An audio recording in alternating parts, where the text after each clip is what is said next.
एक ऐसी महिला की कहानी जो अपने जीवन में संघर्ष के दौर से गुजर रही थी, बड़ी समस्या का सामना कर रही थी, लेकिन अपने चेहरे पर मुस्कान बनाए रखती थी, लोगों की मदद करने का भाव रखती थी।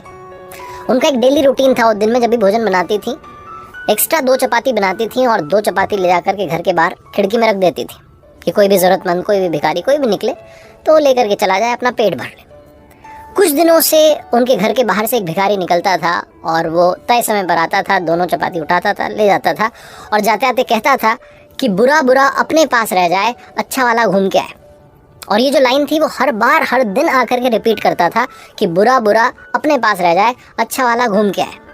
और इनको गुस्सा आ रहा होता था कि बुरा बुरा अपने पास क्यों रह जाए, मेरे साथ तो बुरा हुआ है, मैं इतने बड़े संकट का सामना कर रही हूँ। बहुत कुछ इनको चल रहा होता था। इनको चिढ़ होती थी, इनको लगता था कि एक ताना मार रहा है कोई आकर के।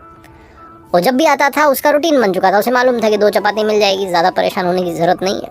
वो निकलता था और यही बात कहता था। एक दिन मैडम का दिमाग इतना ख़राब हो गया, इनको इतना गुस्सा आया, इन्होंने सोचा कि जहरीली दवाई मिला देती हूँ उसके उन 2 चपाती में, इसका खेल ख़त्म करती हूँ, उसने मुझे परेशान कर दिया है। बहुत क्रोध में थी तो अलग से जो है आटा तैयार किया, आटा गलाया, 2 चपाती उसमें जहरीली दवाई मिला दी, उनको ले जा कर के घर के बाहर खिड़की में रखने वाली थी कि इनकी अंतरात्मा से आवाज़ आई कि तुम ये क्या कर रही हो, तुमने अपने जीवन में सब कुछ अच्छा किया और आज इतना बड़ा पाप करने जा रही हो, ये तुम कैसे कर सकती हो। वो जो अंतरात्मा की, जो इनर सोल की आवाज़ थी, इन्होंने सुनी, दोनों चपातियाँ वहाँ से उठाई, जाकर के गला दी, उनको नष्ट कर दिया। फिर से आटा गलाया, फिर से 2 अच्छी चपाती बनाई और ले जा कर के बाहर खिड़की में रखी। थोड़ी देर के बाद में जो समय पे आता था भिखारी, वो आया, उसने वो चपातियाँ उठाई और वही बोल के गया कि बुरा बुरा अपने पास रह जाए, अच्छा वाला घूम के आए। ये जो महिला थी, इनका बच्चा 2 साल से गायब था, मिल नहीं रहा था। ये हर बार प्रतीक्षा कर रही होती थी कि घर के दरवाजे पर घंटी बजे, डोरबेल बजे और मेरा बच्चा गेट पर खड़ा हो।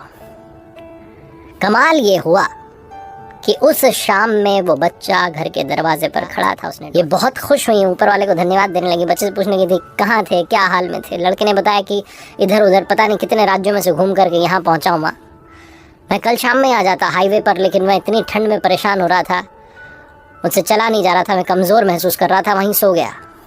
मेरी नींद जब दोपहर में खुली तो मैं बहुत बुरे हाल में था। एक भिखारी वहाँ से निकल रहा था, वो मेरे सामने 2 चपाती और थोड़ी सब्ज़ी उसके पास पता नहीं कहाँ से उसने रख के चला गया। मैंने वो खाया, उसके बाद मैं वहाँ से चला और जब मैं वहाँ से चलने लगा तो घर के रास्ते पर चलता चला आया।